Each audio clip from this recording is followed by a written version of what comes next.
ಆದ್ರೆ ಯಾಕಿರಬಹುದು, ಇದನ್ನು ಯಾಕೆ ನಿಲ್ಲಿಸಿದ್ದಾನೆ? ಅಲ್ಲ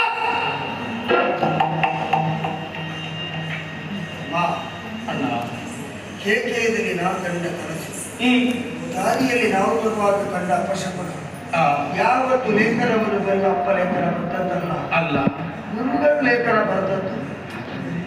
ಹಾಗಿದ್ರೆ ಗುರುಗಳು ಲೇಖನ ಬರೆಯುವಾಗ ನಮ್ಮ ಅಪ್ಪ ಇರ್ಲಿಲ್ವ? ಅಯ್ಯೋ ಹಾಗಿದೆ.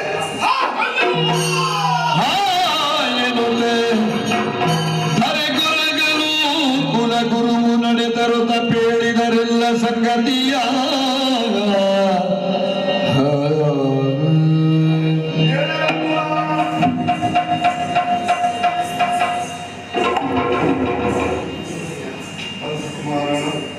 ಏನು ನಡೆಯುತ್ತಾ ಇದೆ ನಿಮ್ಮನ್ನು ಬಿಟ್ಟರೆ ನನಗೆ ಯಾರು ಏನು ಹೇಳಲಿಕ್ಕಾಗ ಕೌದರೆ ಪೇಳಲೇನೋ ನಿಮ್ಮಯ ಪಿತ ಸಂದನು ನಾಕಟು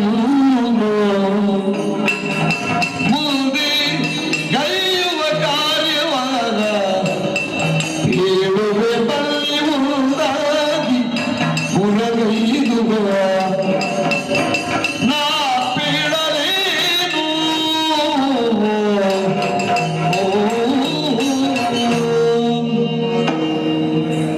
ಅಯೋಧ್ಯೆಯನ್ನು ಸೇರುವಂತಹ ಪಥದಲ್ಲಿ ಕೆಲವೊಂದು ಆಶ್ಚರ್ಯಕರವಾದಂತಹ ದೃಶ್ಯವನ್ನು ನೀವು ಕಂಡಿರಬಹುದು. ದುಃಖ ಸೂಚಕವಾದಂತಹ ಪತಾಕೆಗಳು, ಪೂಜೆಯನ್ನು ಕೈಗೊಳ್ಳದಂತಹ ದೇಗುಲಗಳು, ರಂಗವಲ್ಲಿ ಇಲ್ಲದ ಅಂಗಳಗಳು, ಇವೆಲ್ಲವನ್ನು ಕಾಣುತ್ತಾ ಕಾಣುತ್ತಾ ಪ್ರತಿಮಾ ಗೃಹವನ್ನು ಪ್ರವೇಶ ಮಾಡಿದಿರಿ ಕಂದ. ಅಲ್ಲಿ ನಿಮ್ಮ ಅಪ್ಪನ ಪ್ರತಿಮೆಯನ್ನು ಕಂಡಿರಿ ಕುಮಾರ. ನಿಮ್ಮಪ್ಪ ದಶರಥ ಚಕ್ರವರ್ತಿ ಇದ್ದಿಲ್ಲವಪ್ಪ, ನಮ್ಮೆಲ್ಲರನ್ನು ಬಿಟ್ಟು ಸ್ವರ್ಗಲೋಕವಾಸಿಯಾದ.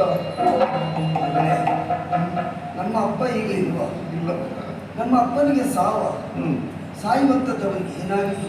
ಪ್ರಕರಣವೊಂದು ಅಯೋಧ್ಯೆಯಲ್ಲಿ ನಡೆಯಿತಪ್ಪ. ಏನು? ದಶರಥ ಚಕ್ರವರ್ತಿಗೆ ದುಸ್ವಪ್ನವೊಂದು ಮೂಡಿ ಬಂತಂತೆ. ಆದ್ದರಿಂದ ಶೀಘ್ರತರವಾದ ತೀರ್ಮಾನವೊಂದನ್ನು ಕೈಗೊಂಡ. ಏನು? ನಾಳೆ ರಾಮಗೆ ಪಟ್ಟ. ಎಲ್ಲರೂ ಸಂತೋಷ ಪಡುವ ವಿಚಾರ ಅಲ್ವಾ ಗುರುಗಳೇ? ಆದರೆ ತೀರ್ಮಾನವಾಗಿಯೇ ಉಳಿಯಿತು ಮಗು. ಯಾಕ? ಮರುಗಳಿಗೆ ಬದಲಾಗಿ ಉಳಿಯಿತು. ಯಾರಿಂದ? ನಿನ್ನಮ್ಮ ಕೈಕಾಮಾತೆಯಿಂದ. ನನ್ನಮ್ಮ ಏನ್ ಮಾಡಿದ್ರು? ಶಂಬರವದ ಪ್ರಕರಣದಲ್ಲಿ ಗಂಡನಿಗೆ ಸಹಾಯವನ್ನು ಮಾಡಿದ್ಲು ಅನ್ನೋ ಕಾರಣಕ್ಕಾಗಿ 2 ವರವನ್ನು ಅಭಯಪ್ರದಾನ ಮಾಡಿದ್ದನಂತೆ ದಶರಥ ಚಕ್ರವರ್ತಿ. ಬೇಕಾದಾಗ ಕೇಳಿಕೊಳ್ತೇನೆ ಅಂತ ನ್ಯಾಸಭೂತವಾಗಿ ಅವನಲ್ಲೇ ಉಳಿಸಿಕೊಂಡಿತ್ತು.